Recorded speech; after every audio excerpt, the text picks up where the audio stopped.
Hello, welcome to the Cyber Notes Cast, our podcast by the cybersecurity company Senhasegura, and this content channel is dedicated to presenting the best articles taken from our blog. And today we're going to talk about lessons learned from the Uber data breach. Was our content relevant to you? Then share it with someone also interested in the topic. Uber employees last month discovered a hacker intrusion into their internal network. This was possible because the attacker announced his feed on the organization's Slack channel, as well as sharing it with the New York Times, which brought the story about the Uber data breach to light. This isn't the first time a data breach has occurred at Uber.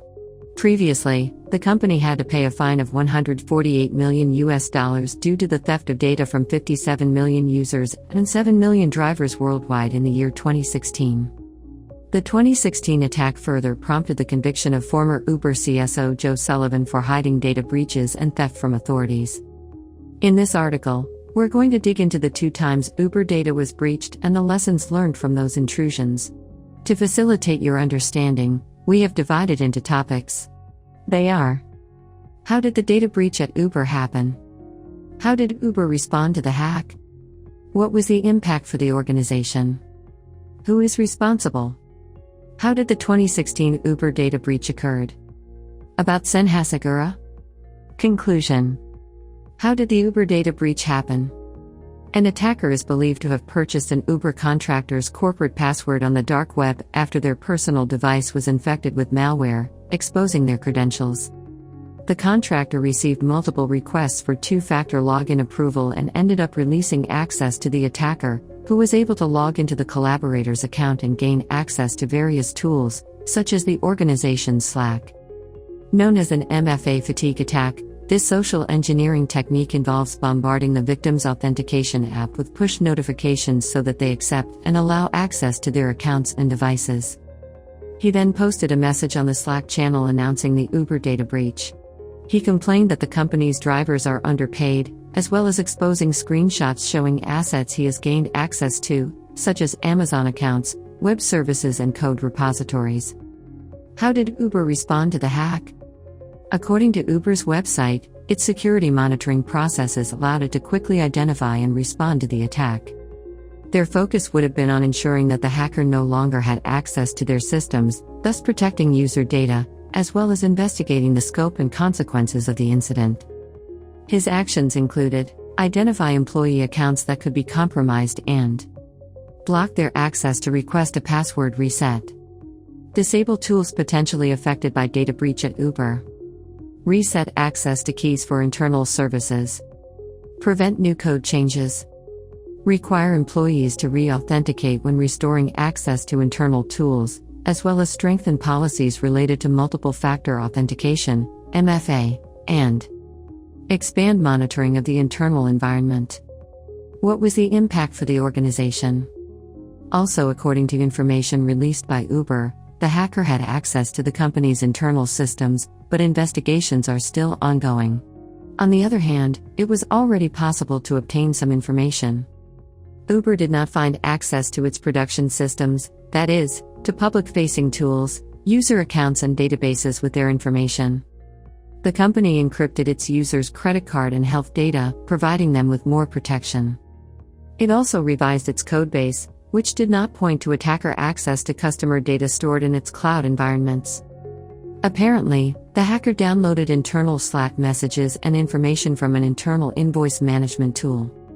The attacker was also successful when he tried to join Uber's dashboard on HackerOne, where there are bugs. However, the bugs accessed by it have already been fixed. Despite being able to keep its services running during the process, Uber had its support operations impacted due to the need to disable internal tools. Who is responsible? What we do know about the hacker is that he claims to be 18, did nothing to hide the Uber data leak, and likely his actions were not motivated by financial gain through espionage, extortion or ransomware. Furthermore, he is believed to be a member of a group of cybercriminals called Lapsus, which has already breached Microsoft, Samsung, and Cisco, among other major corporations. The U.S. Department of Justice and the FBI are investigating the case. How did the 2016 Uber data breach occurred? The news about a data leak at Uber, which took place in 2016, also became public some time ago. At the time, cybercriminals had access to the data of 57 million users worldwide, in addition to 7 million drivers, which 600,000 are from the United States. When Uber discovered the hack, it did not communicate the victims. Other than that, he paid a hacker to keep the fact secret. This conduct violated state law and prompted the Pennsylvania Attorney General to demand changes in the organization's corporate behavior. In addition, Uber had to pay $148 million in a national settlement, which was distributed among the 50 states and the District of Columbia. Another consequence was the recent conviction of former Uber CSO Joe Sullivan for obstructing Federal Trade Commission proceedings and covering up the hack. He faces up to 8 years in prison on the charges. About Senhasagura? We, at Senhasagura, are part of MT4 Technologia, a group of companies focused on digital security, founded in 2001, active in more than 50 countries. Our main objective is to ensure digital sovereignty and security to our contractors, granting control of privileged actions and data and preventing theft and leakage of information.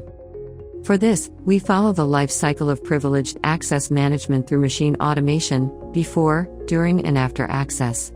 We also work for avoid interruptions in the activities of the companies, which may impair their performance. Automatically audit privilege usage. Automatically audit privilege changes to identify privilege abuses. Offer advanced PAM solutions. Reduce cyber risks. Bring organizations into compliance with audit criteria and standards such as HIPAA, PCI DSS, ISO 27001 and Sarbanes-Oxley. Conclusion. In this Cyber Notes cast, we show you how a data breach occurred at Uber recently and another in 2016. If you found it interesting, share it with someone who wants to know more about this topic. Thank you very much for listening. I look forward to seeing you in the next Cyber Notes cast.